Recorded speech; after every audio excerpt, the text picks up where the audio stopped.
I never regret to quit my job and going down that path. The fact that you have built first the platform for creators was a good decision because it helped you to acquire these creators. I've been a designer for a long time, so I've always seen the outcome of my work, but then I became a leader and the manager of a big team. I couldn't do that anymore. My parents, when they came to Germany, immigrated with 18. They became entrepreneurs out of necessity and survival. One advice I think that was interesting, at least, was no matter if things are bad or things are good, just remember that this will pass.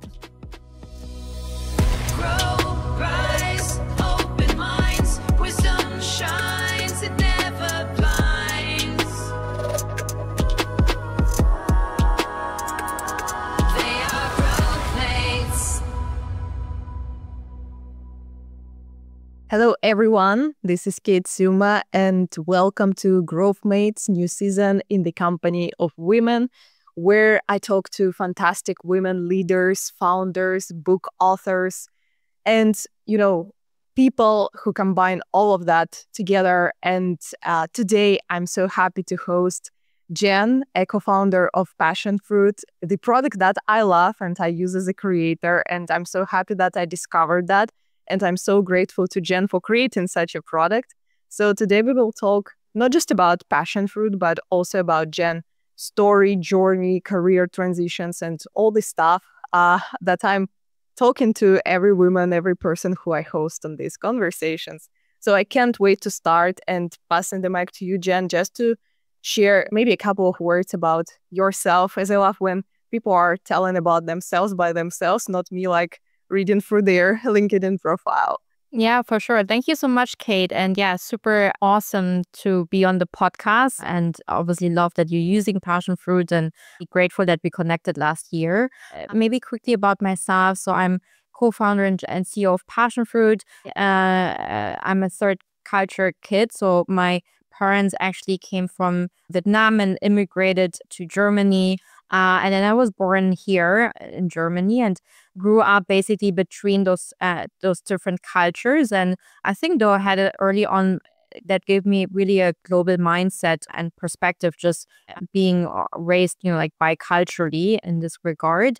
And yeah, my parents are entrepreneurs themselves. They're small business owners. And I just loved, to see when I was growing up, kind of the impact they could have as, entrepreneurs themselves.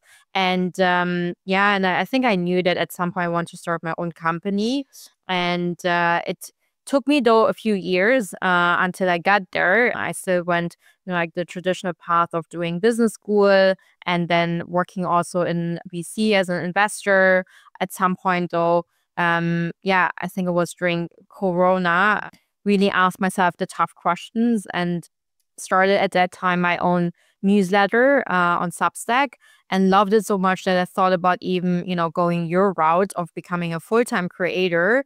And at the end of the day, talked to so many creators and realized this is such a big new shift in how people want to work in the future. And there's so much happening here. So at the end of the day, I didn't become a full-time creator, but founded then Passionfroot instead 3 years ago. And yeah, I'm super excited that I made that step, and I never regret to quit my job and going down that path. Oh, this is so interesting, and I want to dive into every portion of what you have said, starting from your background and your family of entrepreneurs that inspired you or even opened up for you this path or the career trajectory. Because I think what I hear right now from people who are in the corporate world, it's quite scary to step out of it and step in a new uncertain reality of entrepreneurship, solopreneurship, creator path, whatever we name it. While you had a little bit probably different perspective on that. So how was it for you? Have you ever even worked in a corporate world, or it wasn't even an option for you since your childhood? You didn't even think about that? Yeah. No, for sure. I think the difference is that obviously my parents, when they came to Germany and immigrated with 18, they became entrepreneurs out of necessity and survival, right? So it's a very different form. And I'm, like aware of that as well, versus me becoming an entrepreneur, I think, out of self-actualization. So very different needs on the Maslow pyramid. So I think that's number one.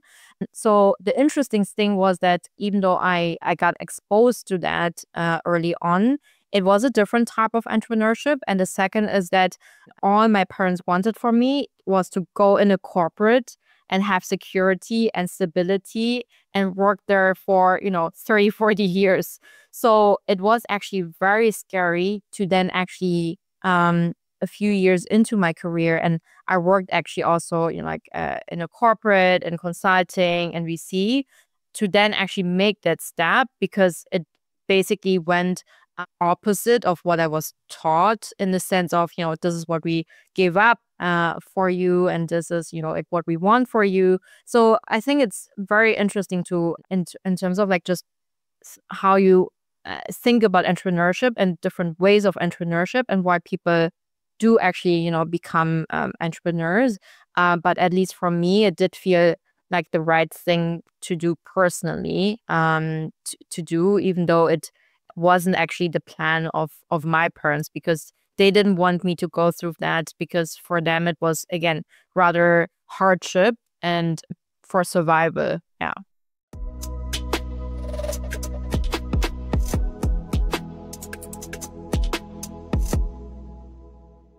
If you didn't know, in addition to making this show, I'm also helping other companies grow meaningful products as an advisor and a founder of GrowthMates. And now I'm also launching a new course, User-Centric Product-Led Growth. My whole career, I've been balancing between business goals and user needs. And one truth that I found: what is good for user is also good for a business. I collected all the best practices I learned for over 6 years working on product growth at Miro, interviewing more than 20 industry leaders on this podcast, and preparing proven practices that drove real impact. In this 3-week intensive, we are going to turn your real challenge into a growth roadmap, from quick wins to big bets. And I will be there for you to provide my feedback in live sessions. And for dear listeners, I want to share a discount of $100 with the promo code GrowthMates. The link will be in the episode description, and I would appreciate if you can share it with someone who might find it useful. Hope to see you on the course.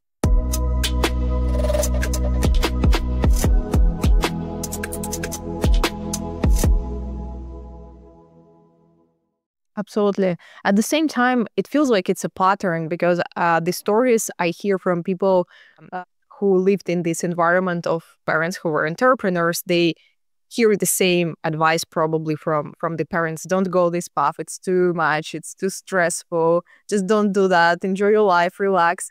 But probably, if you've seen them going through that, you have certain background, or probably it's like even unconscious, but you feel a little bit more even prepared for that journey. And I'm wondering, looking back, what helped you from what you have observed maybe as a kid to now become like an entrepreneur and do it as you do it right now? Any experience or any learnings that you gained from your parents that you adopted and now use?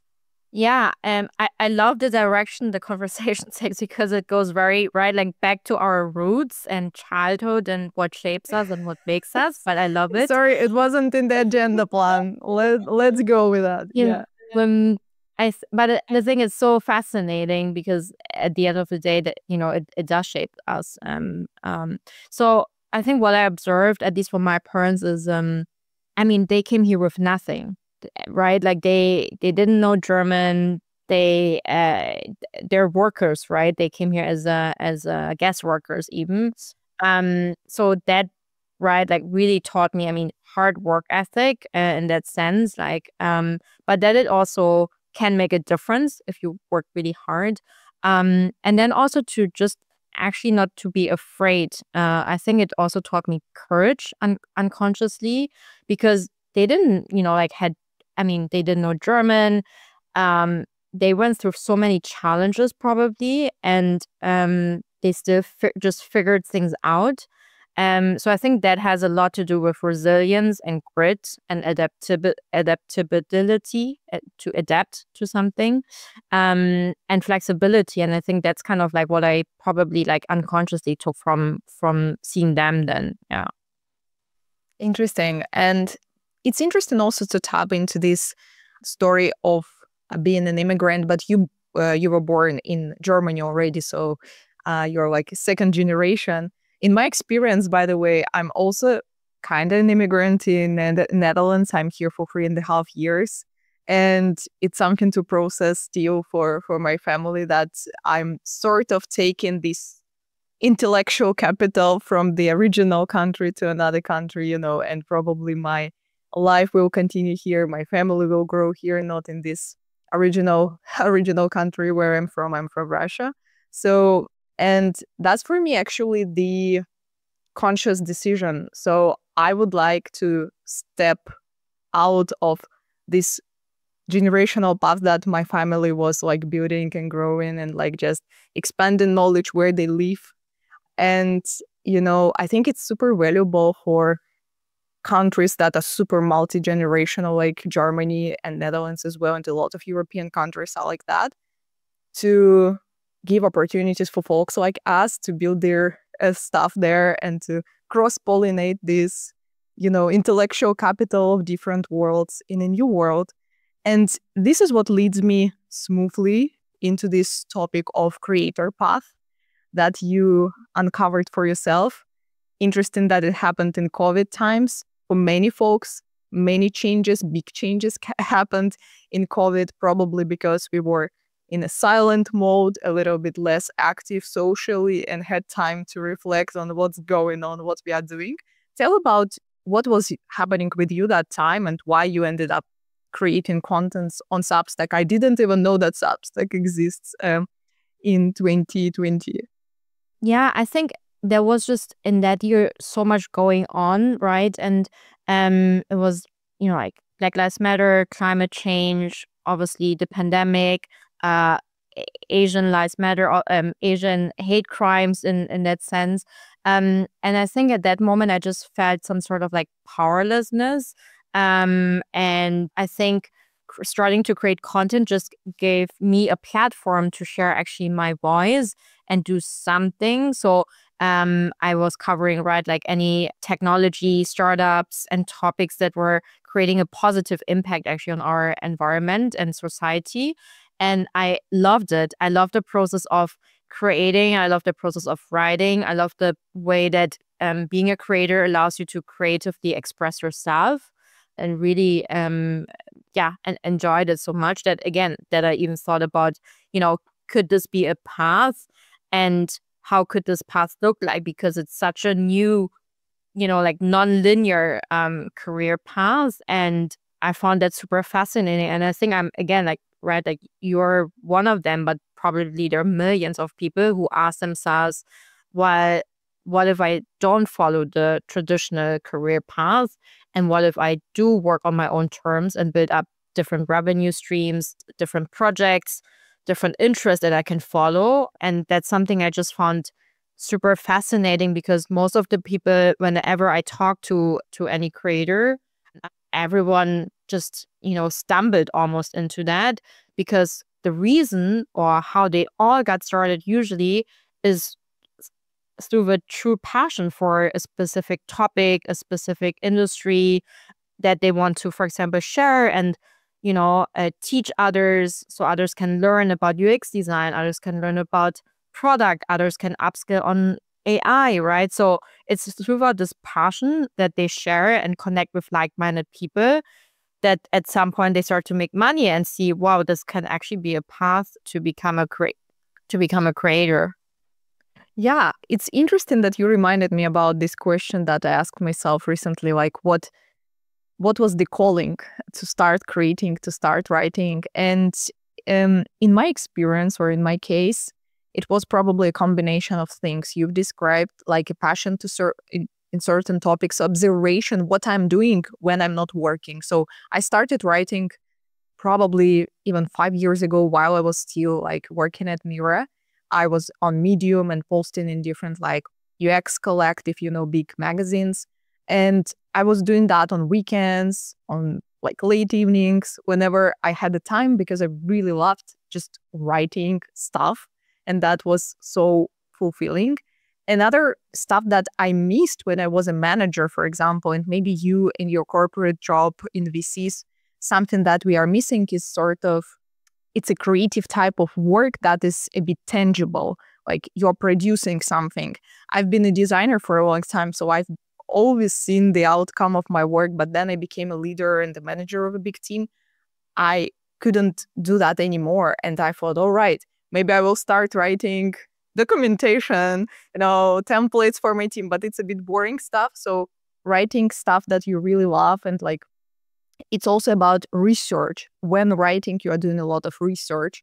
And that is another beautiful thing about that. And as about practical stuff from the creator path, honestly, I'm still on this crossroads. So one half of me is like this B2B oriented growth advisor services, to big clients and companies. Another side of me, creative path, creator path, writing content. Now these two parts of Growth Mates as a business are interconnected, but still, I think always like, where is my priority? Where I would like to do more. For example, Lenny is a great example of the person who decided to not to do advising, not to do any consulting work, but just do this content creation work. And I'm thinking I'm still in my experimentation, so let's see how it goes. But now talking about you, getting to you anyways, it's your time. You decided to go out of this creator path into something else. So what happened that time, and how you uncovered that you want to build Passionfroot? Like what was that moment? Yeah, I mean, I think again, like I was at this crossroad as well in terms of like, do I stay basically in my job, or do I become a full-time creator, or, like, do I do something else? And I think when I talk to a lot of creators, then I ask, like, how do you make money? How do you run your business? What are even different ways, right? To you just mentioned it, right? Like different ways to make money actually as a creator. And one thing that struck me though was that the majority still actually was through brand partnerships and sponsorships through that, and how hard overall though it is to monetize and like effectively monetize. So at the end of the day, I thought like my impact probably could be much bigger instead of me becoming a creator. And I think you also have like tons of impact there with your voice and like the people you reach. But it's a different type of obviously like impact to go actually to build Passionfruit instead, and found a company to empower all these amazing people that are brave enough to go on this path and choose the non-traditional way, and really go after what makes them feel alive and they're passionate about. And I just love to empower these people. And one way to do that is basically by building a software that helps them to, on one hand, just monetize and operate and run their business, but then also matching them actually with great partners in order to partner up together. So that's kind of like how the idea of Passionfruit was got was started, really through just my own, I think, like self-discovery experience, and asking myself like really the questions, the hard questions. I love it. It reminds me about the pattern again, that the best ideas and the long-lasting concepts and products are coming from your own problems that you're solving as a person, in your job, in your life even. And I see how these things are connected. So I would be passionate to build something like Passionfruit, because now I know the problem, I know the pain, like as a creator, how difficult it is to organize, to manage all these operations behind these sponsorships, and your product comes in place. So it's beautiful. And while I'm looking back at what you were doing before that, it feels like you didn't have a direct like experience of building a SaaS product or like being a designer or developer or anything like that. So how did you find your partners in the beginning with whom you eventually build this first version of the product? How it happened that you probably didn't start doing this alone? So how did you find your first team or co-founders? Yeah, so one of my co-founders was actually someone I studied with like a while ago, and we just I think connected. I saw that he was leaving his company, and we connected and reconnected through that, and just connected through our passions on this topic, and then started the company. And then we raised our first pre-seed round from VC investors and also founders, creators, and angels, and then actually built a founding team. So from there we went out hiring, right, and hired basically our first product engineers and designer. That was kind of like the first founding team, and over time basically now expanded the team, but primarily all in product and engineering still so far. Interesting. That's great. And I think that was somewhere in my list of things I wanted to ask you, but your previous background was in VC world, right? So you were already interacting with VCs, like investors. How it helped you in building the product? Was it helpful for you to have these connections, and how you leveraged that experience? I think how it helped me in terms of building the product is basically by me being able to raise money from investors and then hiring people to build that product in a nutshell. But obviously it's helpful, right? Like to be in the industry, so you know already what it takes to raise basically around what is usually how also a good like founding team looks like, what you usually need as part of the founding team, because you get to talk, right, like every day to startups and founders, which is great. What is so that's definitely helpful. But I always say, right, like if you, it doesn't mean like, you know, just that you were kind of like like being a coach on the football field doesn't mean that you can play. And it's the same thing with here, right? Like we see investors are more like I would say almost on the sideline, like giving advice, talking to founders and investing, but actually building then the product and the company is something very, very different. But again, it gives me, right, like exposure to tech. It gives me exposure to talking to other people that are working in tech. So definitely some advantages, but probably not as much as me working as a developer or like a product manager, probably in another startup already somewhere. Interesting. And I talk here to all types of founders, right? So bootstrapped, VC-backed, solopreneurs, different types. And as you had this chance to really interact with a group of advisors, investors, angels, I was wondering, what was the good piece of advice that you have received in the beginning of starting Passionfroot from them or from the network that really helped you to maybe move the needle or change your perspective when you were stuck? Because I think there are many of folks who are starting out something new. They don't have access to advisors, or sometimes they are stuck somehow, and maybe something comes to your mind that you would like to share with our listeners who are in this situation. Yeah.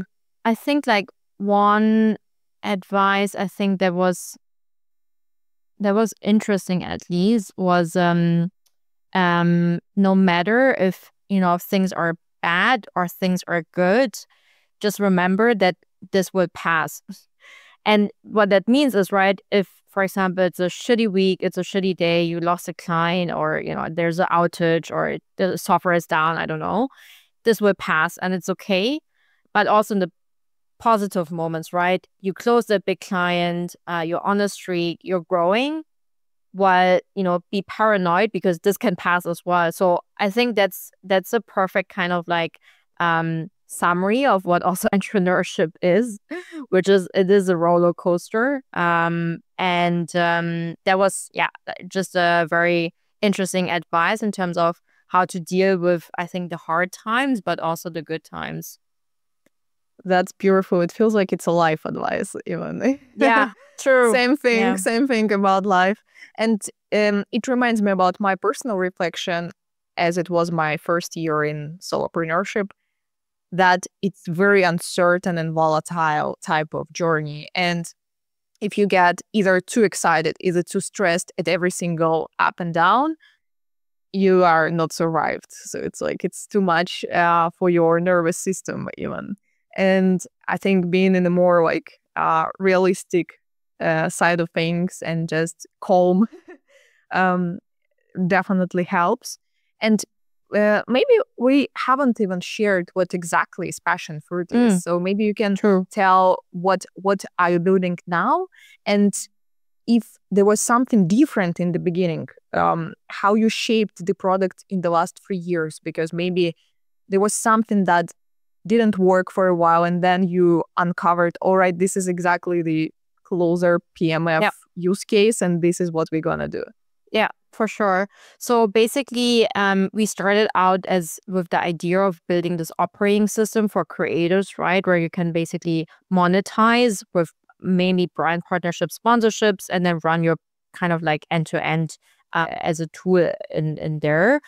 And that was the first kind of phase of Passionfruit, I would say. And then it was super interesting. What happened was we realized and learned that a lot of the creators that started to use Passionfruit shared obviously their Passionfruit, like with customers and startups and clients they were working with. And a lot of those brands and startups then came to us and said, this is amazing. We're looking for, exactly this type of like B2B or knowledge creator for our product. Can you give us, like access to more? Because it's so hard to find. And then when we dig into the problem, we saw that discovery is actually very much still broken, where you have, startups and marketers that manually search for creators on LinkedIn or manually search for them on Google. So it's a super manual, inefficient, still like process back and forth in terms of finding them, working together with them, paying them. So we expanded the platform and are now basically building for two sides. On one hand, fast growing startups and tech companies, such as, even Miro, but also Intercom, Notion, are like some of our customers that use Passionfruit to find incredible creators to work with, and then on the other side, obviously creators to like help them monetize efficiently and effectively. Interesting. It reminds me about the typical model for like marketplace situation. Like there are creators and there are consumers, or like two personas, two roles, and you need to create journeys and the whole growth system for both, which is quite challenging sometimes and complicated, especially with a small team. And maybe looking back, what were some of the mistakes you felt you made in the beginning that now you feel like, it's avoidable? We could avoid that. I mean, I think looking back, it's always like hard to like talk about. I think I never see things like as mistakes, but rather as learnings, because at that time, I feel like you do take the best, right? Like, I mean, you do take decisions with the best, with the information you have at hand. So, like that's the journey. And then the question becomes, right, like, if we wouldn't have built the tool right before for creators and onboarded them, then we also wouldn't have then the supply that now, for example, the demand side, for example, needs. So I think it's more like that was kind of our learning and path to get us there. And that was a good learning. But I, again, wouldn't also call it mistake, basically. Absolutely. So just to summarize, the fact that you have built first the platform for creators was good decision because it helped you to acquire these creators, and then after that build on top of that this B2B, more B2B stuff, like to actual companies. And I think what you're doing very well is like something that I'm sort of doing in GrowthMates is about the social proof, like really building these partnerships with well-known, trusted brands and companies which are respected in the industry, same about creators who are respected in the industry, and building that social proof, social capital first that should attract more trusted and good quality companies to you and creators to your end, which I think is maybe coming from also this background from VC world, because I don't know, for me, that is what I'm trying to do in Growth Mates. Like, it's my social capital in platform. And maybe this is something you have learned as well from your VC background, how important it is to build this social capital. Social proof. Yeah, for sure. I think we're, like human beings, we're like very sometimes wired very simply. So if we can see, right, like that there are like similar creators that we respect or similar brands or companies that we respect are already using it, then, like we're inclined to do that as well. And I think that's kind of like in the new market category that we're building and in the new space that we're shaping. That's like super important as well. But that's also like, I think, our strength as a team and as a company that we're able to do that also. Yeah. That's a strength, but it's also kind of tactical strength. You have been working your entire career before that to build that possibility. And I think, by the way, if you don't know how I discovered Passionfroot, I actually discovered that in a conversation with David Hong. And, again, that wasn't something I Googled or found somehow like randomly. Probably I wouldn't have enough trust to jump right in if that would be the case. But the product was introduced by one of your partners, actually, and angels. So that is another thing that in the beginning actually helps your product grow and become visible and step out of the ordinary path. Stand out. Yeah. Stand out, exactly. And one thing I wanted to ask, but I skipped that for some reason, was about this bad piece of advice. Because, sometimes we as founders, and probably you as a founder of a proper SaaS company, just receive too many information, too many signals, a lot of stuff, suggestions online, on media, and also from people on how you should build a company, what you should do, what you shouldn't do. And was there anything that you have seen or what everybody was doing, but you ignored that? Or did something absolutely opposite and that worked better for you? Yeah, that's a good question. It's probably not advice, but obviously a few of our investors, but also the market did tell us, right? Like, you need to you need to hire faster, you need to get on people to grow faster, right? And I think in those years, was like 2021, 2022, there was a lot of companies, right, in the recent years before that just hired a lot, grew so that they basically can kind of throw money at the problem and to be able to grow faster. And we've been always very intentional about hiring and rather taking it very, I would say, cautiously to really think, okay, do we really need, another, I don't know, engineer or another person here in this area. So that's kind of at least what we did at that time, in the opposite, because I think you oftentimes it gives you the tech world gives you the idea of the bigger you are or the more people you have, that kind of validates a certain thing. But I think at least my goal is to rather build, the leanest but most effective and while working, team together.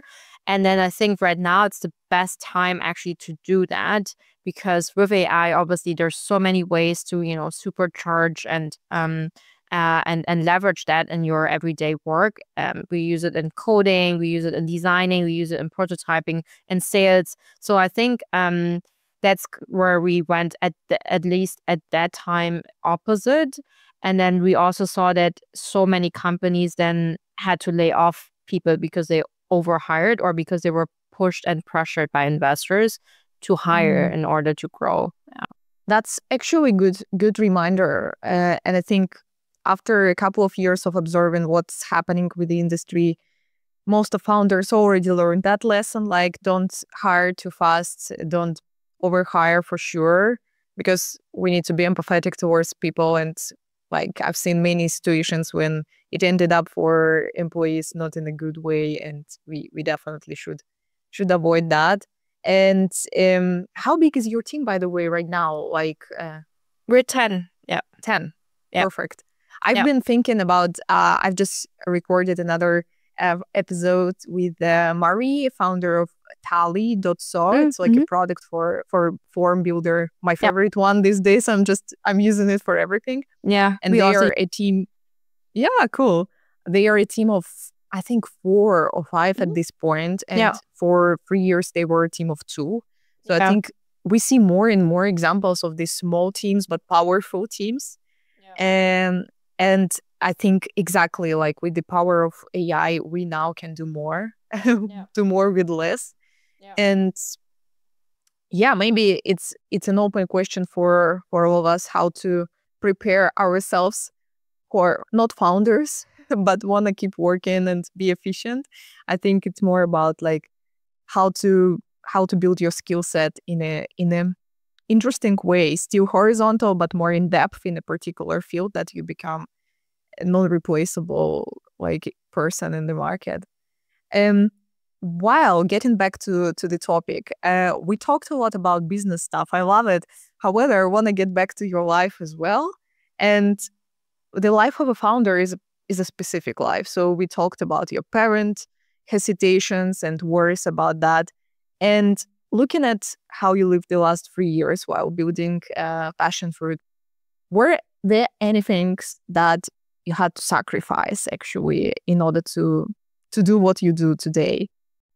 Again, also here, the wording, I'm very specific about the wording, but I don't see it really as sacrifice, because at the end of the day, I'm choosing it, right? Like, I'm choosing to create the life in that sense that I obviously want. And I think it gives me like, yes, it is super hard at times, and yes, it is super challenging, and it is really, really hard. And there are those moments, right, where it does give me so much purpose and fulfillment to just build something from scratch. And you talked about it before, right? This process of creating, like, and I love that. That could be, right, like creating or building a team, building the culture, building the product, building the marketing campaign, writing, like the email campaign. So, and that's something I really, really love, and it makes me so happy to then have people using it, what you actually, like created. So that's something which gives me so much like purpose and fulfillment. So that I rather think less in terms of sacrifice, but more in terms of like just this constant, I think it's this constant like balance that you need to like take in terms of like how you do like work-life integration, and how do you find the balance of that.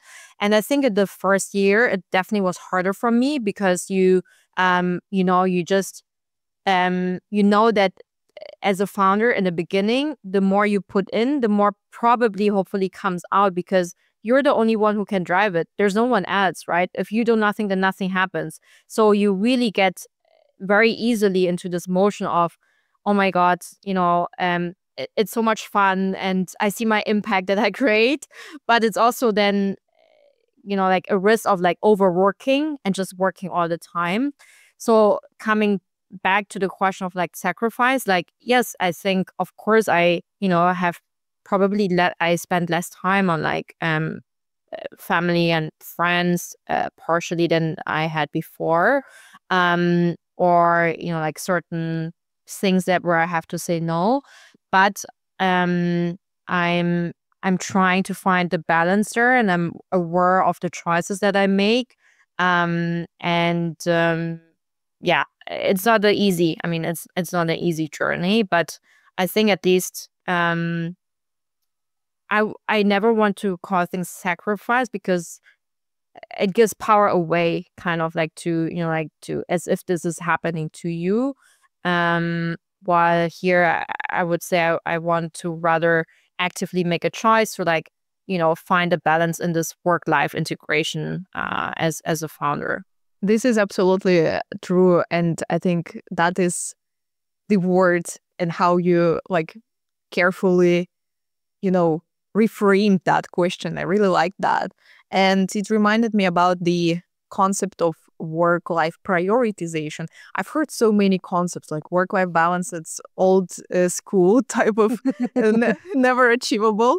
And then another beautiful one by Kim Scott, like work-life integration from the Radical Candor, I think. And then the third one I recently heard, and I, by the way, discussed with Elena Verna on this podcast, not this topic, but other topics. But she said in one of her newsletters, the work-life prioritization, because sometimes you need to prioritize life just for the sake of getting energy from other stuff. But sometimes you really need to double down on work, and that's what you enjoy, what you understand as a founder that it's needed right now, and it's sometimes changing. And I think that's it. That's the life of a founder, right? There is no magic and no hidden secret there. And I don't know, I will be trying new things. I will go to Madeira for vacation for 2 weeks. I have never done that before, but as a creator right now, I'm thinking like, why I'm not utilizing the ability to do that. Exactly. So I really want to live that life of a creator and like see how it goes. While it's about also finding this combination when I can still live, enjoy, like, travel and also work simultaneously. Have never tried that. So we'll probably tell about my impressions after a couple of weeks on another episode. But maybe these days for you, like you said, like work-life prioritization, what helps you uncover certain signals as a founder when you feel like it's too much, I need to do a step back? Do you have some routine for you that helps you keep it balanced a little bit? Yeah, it's my new passion topic, so routines. Because I think it really, really helps me at least to ground myself. So what I do usually in the morning is a mix of 3 M's. So mindfulness, movement, and mindset. So basically doing and that's actually from a doctor, the concept. But what I'm doing right now, at least, is a mix of like yoga and meditation. Very short, but helps me already to just bring calmness and clarity. And then prepare actually my matcha every morning. So that gives me also some sort of, calmness as well. And then journaling, to basically just journal and get the priorities of the day or like the week, and that mix of like movement, mindset, and then also mindfulness really helps me to kind of like start the day on my own terms and set the tone of the day as well. And then usually I go to Pilates or to spinning to just kind of like regulate also like the stress hormones also there. And then I have an evening routine as well, but just introducing that, and it's very simple. And I always struggled the last years. I always did yoga, meditation on and off. But it's now it's really like consistent, and it really helps me to just ground myself and start the day calm before before the crazy chaos basically then starts, and you just get bombarded with emails and Slack messages and customer calls. And so that's kind of like my like own little self-care time in the morning to just stay sane. That's beautiful. And what you brought as another theme is like this chaos and context switching. I can imagine as a founder, you have to do it every single day. And I noticed in my last year and my entire career, this is how I live, this is how I work, this is the reality of multitasking and context switching at the maximum. And I found out that it's not something I can enjoy doing for like constantly. And I need some pauses, I need some flow states, but I cannot get into the flow states consciously because my brain is operated from that switching mode. And it's more about the patterns and behaviors that we are building. And now as I'm reading a lot of psychology stuff, a lot of behavioral science stuff, I'm trying to run an experiment with me, but it's again something to be done, that I will plan bi-weekly flow days.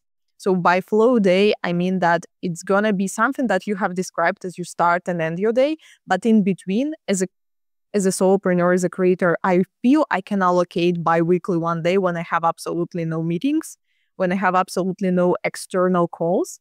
And what's gonna happen to be found, I don't know. There is no to-do task, but actually through that flow days, it's gonna help me uncover what is exactly that activity that gives me most enjoyment.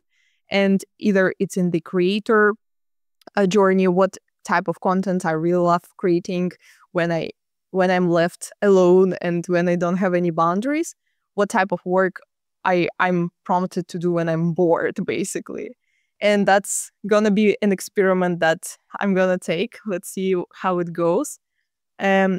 But even for us, for people who cannot, I don't know, afford that, because like there is still a lot of context switching, I think it's good to find at least some regular moments every day, 15 minutes in the morning, in the evening, to really do these routines, because routines calms down our nervous systems, and this habit formation is happening through routines first, then it's going to be on autopilot.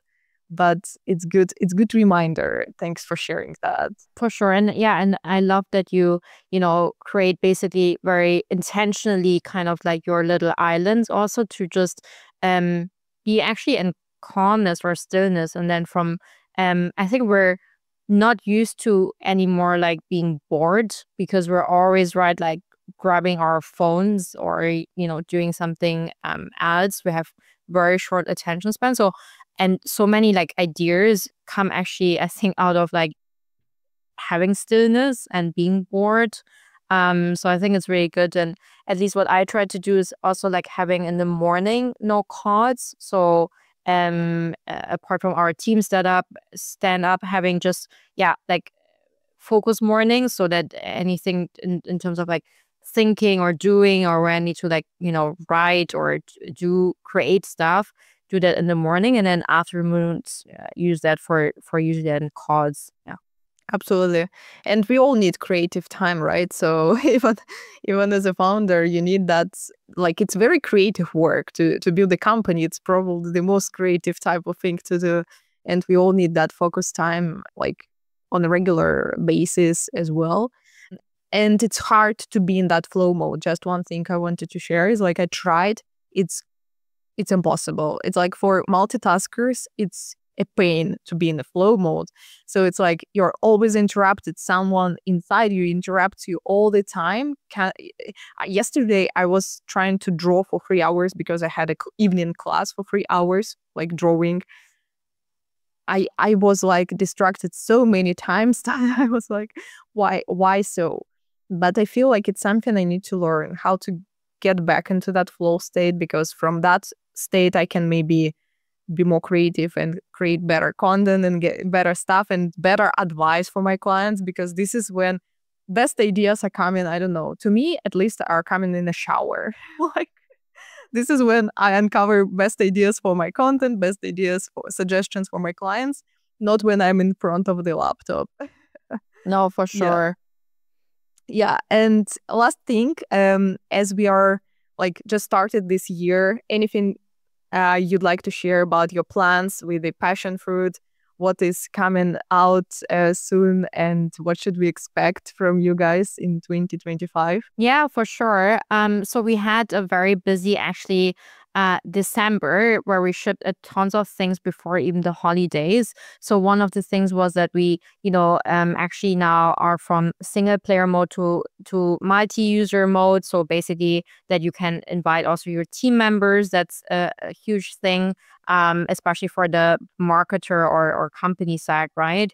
And then the second thing is what we're looking at now is just how do we just in general make it even faster and more efficient for marketers or companies to find the right creators and then work with them effectively. So how do we improve, basically invest further into our matching platform, and become, smarter and smarter in terms of that. And then the one other area is basically returns. So obviously, what was kind of like the impact of that partnership, like how many people did we reach with that? How many people, clicked on it? So basically just creating value by creating transparency over the data. So those are a few of the, at least on our roadmap, that we're looking at. But there are also some exciting experiments. We call them, 10x big bets that we want to also take, because there's so much happening around like agents, but also AI, and automations. So how do we leverage just that to augment both the creators but also the the marketers work even more, so that they can focus on what they're really passionate about, right? For creators, it's, as you mentioned, right, creating content, and for marketers is creating creative, basically marketing campaigns, and how do we basically automate the things that are not fun and are very repetitive or manual. And that's kind of like still what we will focus on for this year.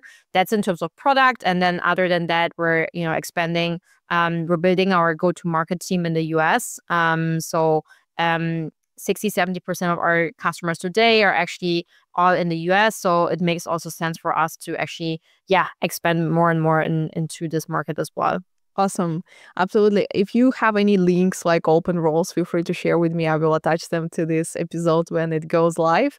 Happy to support you, and looking forward to like using these updates, because I think it's gonna make my life as a creator better if you do this matching algorithm and things like that. Definitely appreciate. And last thing that I ask always all people on this show before we say goodbyes, is there anyone you would like to see here someday? And what would be the question you would like to ask to this person? If we're staying in the realm of female founders, I think is right, like the theme of also this podcast series.